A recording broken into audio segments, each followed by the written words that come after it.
We were supposed to get Banjo 3E. Instead, we got car building. Car building, of all things. And it's fun, damn it!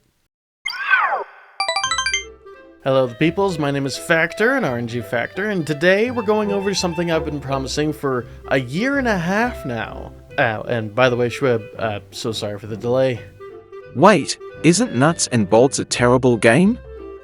It's nothing like Banjo-Kazooie or Tooie, and they replaced platforming with garbage.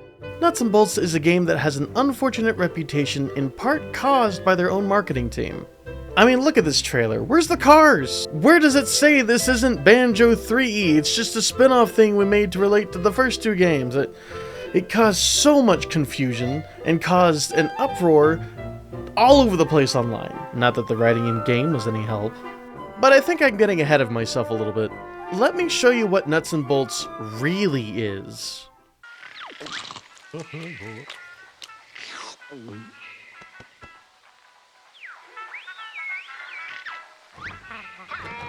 This sucks. Major suckage.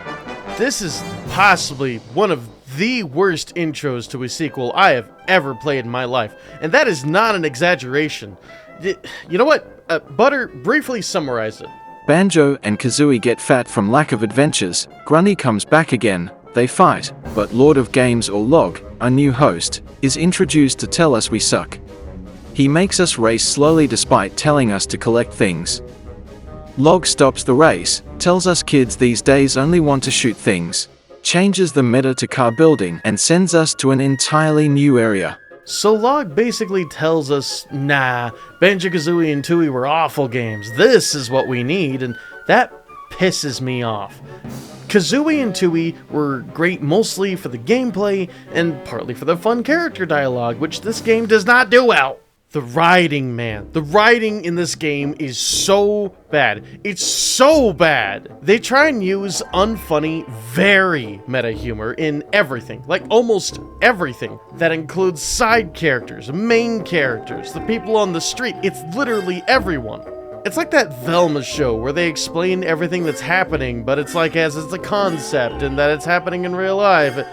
It's so dumb. I don't like it. Like, the original Banjo-Kazooie and Tooie had meta humor, but it was subtle. Subtle, damn it! I even said this during the streaming of this game, which you can find me at Twitch at the link in the description below. Let me just... You know what? Hold on. Butter? Rewind a bit.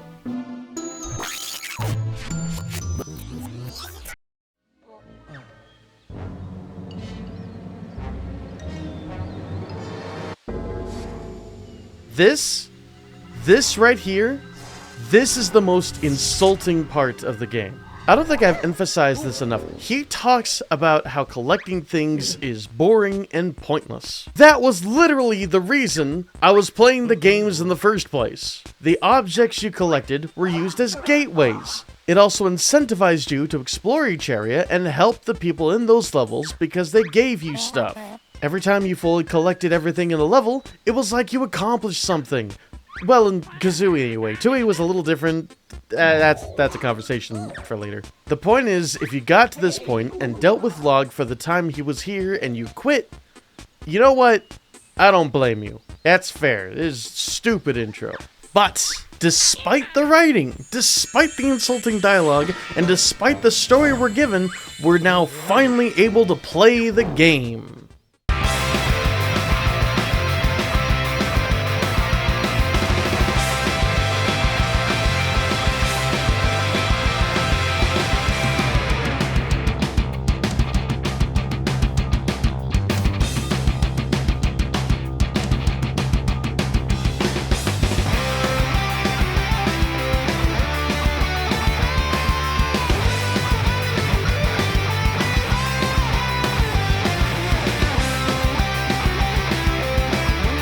Yeah, baby! That's what I've been waiting for. That's what it's all about. Woo! The car building and the car driving make this game.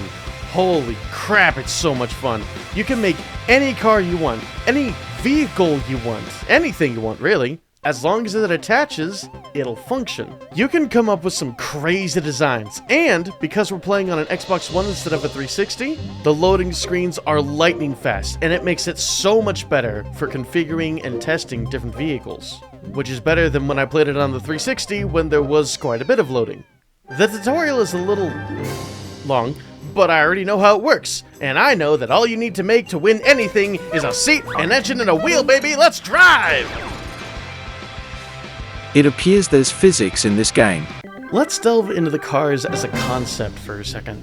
Every level is built to be driven in, which is why the areas are so damn big. Like they're huge with a lot of seemingly empty space where the collectibles take a backseat to just exploring a bit, getting your bearings, and making your way to icons on a map to attempt jiggy challenges from characters. It's kind of like if you mixed A Hat in Time with Burnout Paradise and Legos. Oh, and by the way, there are actually several instances of each map, aka acts, which is why it relates more to A Hat in Time. It may be the same map, but there are changes to suit the upcoming challenges. Some of those challenges require you to use a vehicle specifically built for it, but for most of them, you're allowed to just use or build your own creation. And that's pretty cool.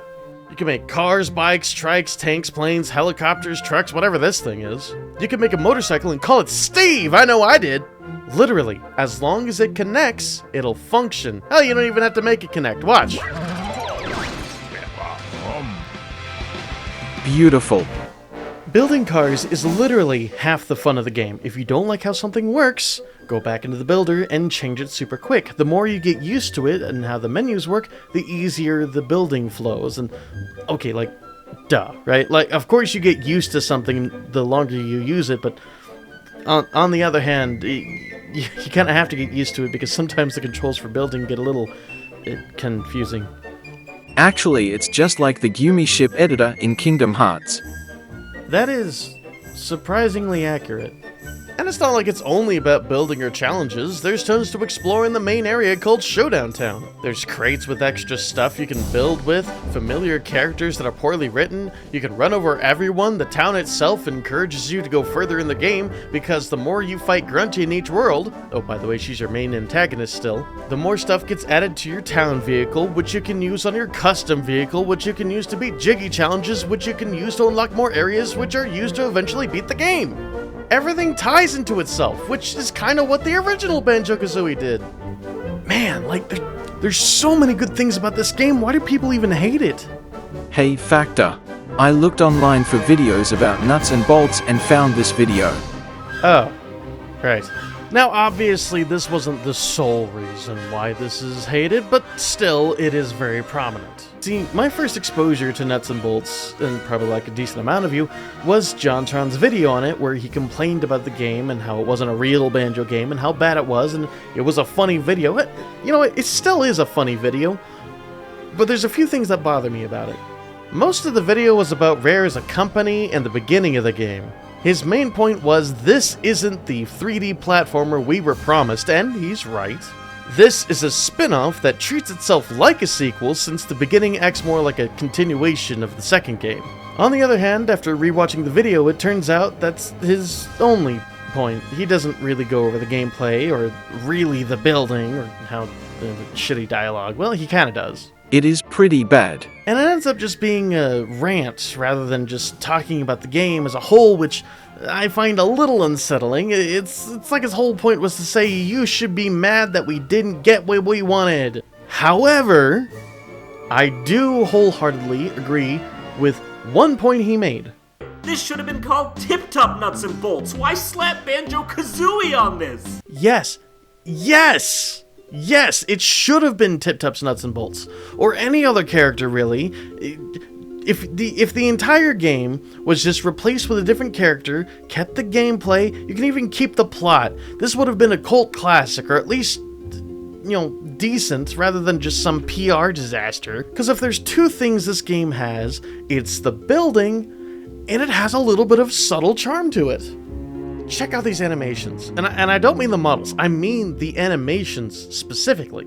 Each one of the Jiggy Challenge people you talk to has their own intro animation that shows off what the problem is. That's a lot of effort! There was someone who cared on the dev team in both here and in the coding, because it runs super well. I'll do you one better. Check out the worlds here. Look how much freaking detail is in these levels. One of my favorite And least favorite. and yes, least favorite places is the museum level, where you can see so many references to Banjo-Kazooie and Tooie. There's tons of small details and models remade from the previous games that take their place as a fun memory for each one that you discover. Even the music is still great, which, by the way, Grant Kirkhope did alongside Robin Beanland and Dave Klinick. You've been listening to the soundtrack, but I'd still recommend checking it out on like YouTube or something. Oh, but do you know what the main plot of the museum is? They opened it up to show off the history of Banjo-Kazooie, right? Surprise! It's so unpopular that no one bothered to show up. And that means you can race around the place without hurting anyone. You see what I mean? It's like they're purposely insulting the original games for no reason. It makes no sense. It's not funny. It's annoying. It doesn't even warrant it. I don't get it. We've determined whoever coded and animated this had a lot of passion. Whoever wrote it needs a delicious intrigue called the vacuum of space. Between the Jontron video, the marketing, and the garbage plot, it's no wonder this game is unfairly hated. For what it does it really well, but it's surrounded by this whirlwind of stupidity that you literally can't ignore. Ugh, I'm so mixed on this, it hurts. But even so, if you have an Xbox, it's not like I can't recommend it, because the core gameplay is super fun, there's plenty of hard challenges, but therein lies the issue. Rare Replay is stuck on Xbox. How? Why? What even? It's stupid. You put that crap on Steam. Put it on PlayStation. Put it on, Didn't you hate the final boss? Oh my gosh. How am I out of ammo? Nah, it's perfect game. Oh, no! Let me go! The rock has me! It can't turn! The plane part is taking over and it forces it not to move. I can't fight you! You turned too well! She mastered turning! That's how she's able to win! How is this worse? I can't move. I don't get it! How does she stop me mid-air? I can't move again. Just grab onto the mother...